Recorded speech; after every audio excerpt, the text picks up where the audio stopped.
नमस्कार जय जगन्नाथ। जो जगन्नाथ मूर्ति नीलाचल स्थित से ही जगन्नाथ मूर्ति पद्ममने अच्युत सत्य संधान यूट्यूब चैनल को आपन को स्वागत करुच्ची। मु दीप्ति आपण मानू एवं नहीं जीवी मुझे एक जगह को जार माटी रे जदि आम पाद थौचे तो पुण्य हो जाए आ गोटे दिन पर श्रीक्षेत्र होता से जगह जहाँकि कटक जिला अंतर्गत नेमाल पद्ममन नाम महापुरुष अच्युतानंद 500 वर्ष धरी से पूजार्चना पाँच तो से जगह को जीवा और राति पाइले ज्येष्ठ पूर्णिमा जहाँकि देवसान्न पूर्णिमा महाप्रभुंर आडम्बर में पूजार्चना हुए और यही गोटे दिन पर महाप्रभु पुरी श्रीमंदिर छाड़ी एठाक आसी बोली उक्ति रही। अनेक साधु सन्त एठारे उपस्थित हुए और संकीर्तन हुड़ाहुड़ी शंखनाद प्रकम्पित हुए से पद्मवन नेमाल पीठ ता सहित नेमाल नवकलेवर वर्तमान मंदिर हो सारी।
ये से नुआ मंदिर को जीवे या नुआ मंदिर ना पत्थर रे होउची बा जा हो प्रभुंकर एते दिन बराद होईची हो।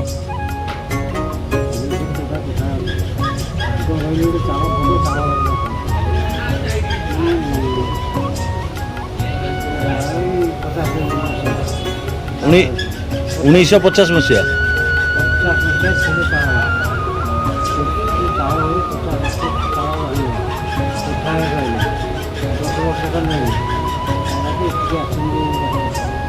तापर मंदिर को जीवे से जेबे कंप्लीट हम सेमती किसी अच्छी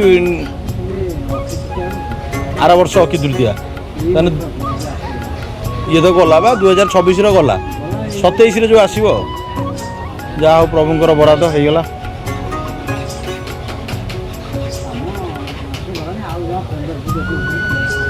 तुम बयस ये पाईगला ए जगार एबे तुमको केते चलछि 92 माने पर्टिकुलर तमे गोविंद जी जो गोपीनाथ जी पूजक ना कौन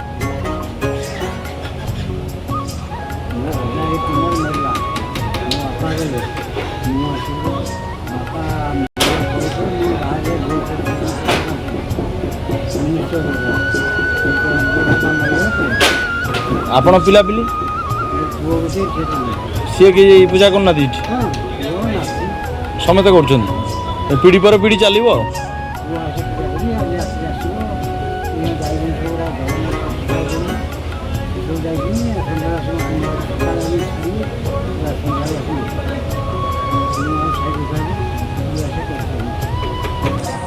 मंदिर चतुर्पार्श्व वर्तमान फूलर सजासजी चली कार्यक्रम चालू रही।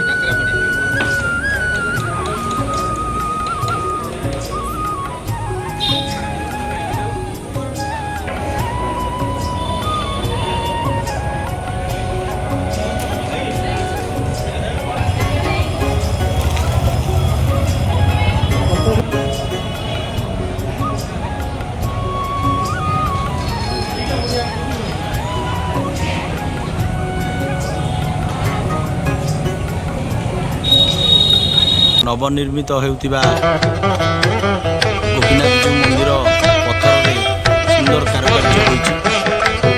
ପ୍ରତିଟି ପଥର କାରୁକାର୍ଯ୍ୟ ନିପୁଣ ଭାବରେ କାରିଗରୀଙ୍କ ଦ୍ୱାରା